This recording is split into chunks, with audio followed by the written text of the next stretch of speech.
दोस्तों आज हम आपको लेकर जा रहे हैं एशिया के एक ऐसे देश की सैर पर जिसका नाम आप सभी जानते हैं, लेकिन शायद ही आप उस देश के बारे में वो खास बातें जानते हो जो आज हम आपको बताने जा रहे हैं। दोस्तों यह देश अपने हरे भरे जंगलों और प्राचीन इमारतों के लिए जाना जाता है। इतना ही नहीं, यह देश अपने खूबसूरत समुद्री तटों के लिए पहचाना जाता है। साथ ही यह देश यूनेस्को द्वारा विश्व धरोहर की लिस्ट में भी शुमार किया गया है। जी हाँ, आज हम आपको लेकर जा रहे हैं साउथ ईस्ट एशिया में बसे एक बेहद ही सुंदर देश मलेशिया, जिसे द फेडरेशन ऑफ मलया के नाम से भी जाना जाता है। दोस्तों इस देश की जमीनी सीमाएं ब्रुनेई, इंडोनेशिया और थाईलैंड से मिलती हैं, जबकि समुद्री सीमाएं फिलीपींस, सिंगापुर और वियतनाम के साथ साझा करती हैं। लगभग 3,30,803 वर्ग किलोमीटर में फैला मलेशिया क्षेत्रफल के लिहाज से विश्व का 68वां और एशिया का 20वां सबसे बड़ा देश है। वहीं यहाँ की जनसंख्या 3,40,00,000 से ज्यादा है, जो आबादी के लिहाज से विश्व का 46वां और एशिया का 20वां बड़ा देश है।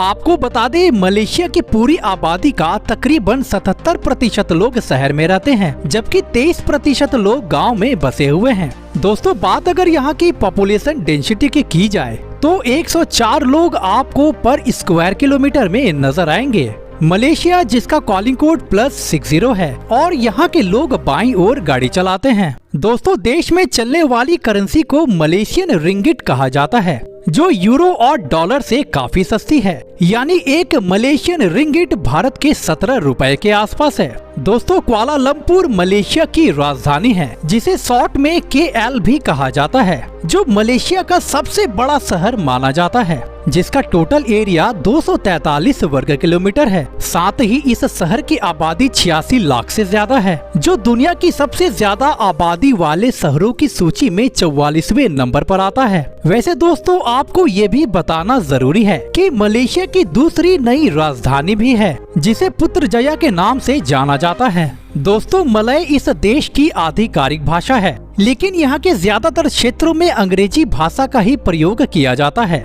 इसके अलावा मलेशिया में 130 अलग अलग भाषाएं बोली जाती हैं। दोस्तों धर्म की बात की जाए तो देश की तकरीबन 61% आबादी इस्लाम धर्म को मानती है, तो वहीं 20% लोग बौद्ध धर्म से जुड़े हुए हैं। बाकी बचे 9% लोग ईसाई धर्म और 6% हिंदू धर्म के लोग रहते हैं। तो चलिए दोस्तों अब आपको बताते हैं मलेशिया देश से जुड़े कुछ अमेजिंग फैक्ट्स। दोस्तों क्या आपको पता है कि लायन सिटी के नाम से मशहूर सिंगापुर पहले मलेशिया का ही एक हिस्सा हुआ करता था। जी हाँ, 1965 तक मलेशिया में कुल 14 राज्य थे, लेकिन 9 अगस्त 1965 में सिंगापुर से मलेशिया अलग हो गया और आज मलेशिया में कुल 13 राज्य हैं। दोस्तों मलेशिया को अगर पैसे वालों का देश भी कहा जाए तो कुछ गलत नहीं होगा, लेकिन क्या आपको पता है 1970 से पहले यह देश इतना अमीर नहीं था और उस वक्त इस देश की GDP कृषि पर ही निर्भर थी। फिर समय बदला और 1980 के बाद से इस देश की इकोनॉमी काफी तेजी से बढ़ने लगी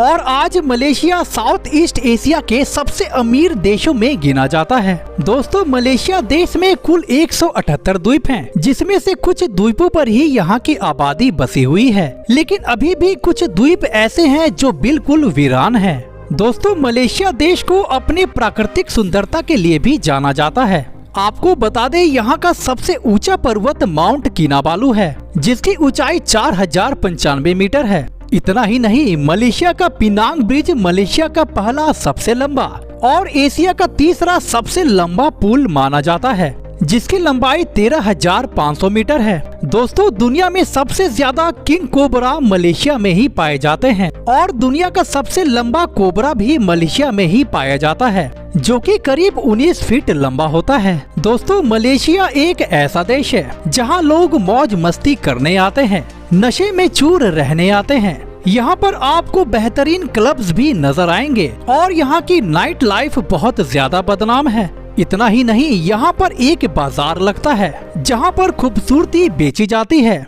अब तो आप समझ ही सकते हैं कि हम किस खूबसूरती की बात कर रहे हैं। जी हाँ दोस्तों, अदाओं के साथ यहाँ खूबसूरती को परोसा जाता है और जो लोग अपने देश में नहीं कर पाते वो मलेशिया में आकर खुल्लम खुल्ला करते हैं।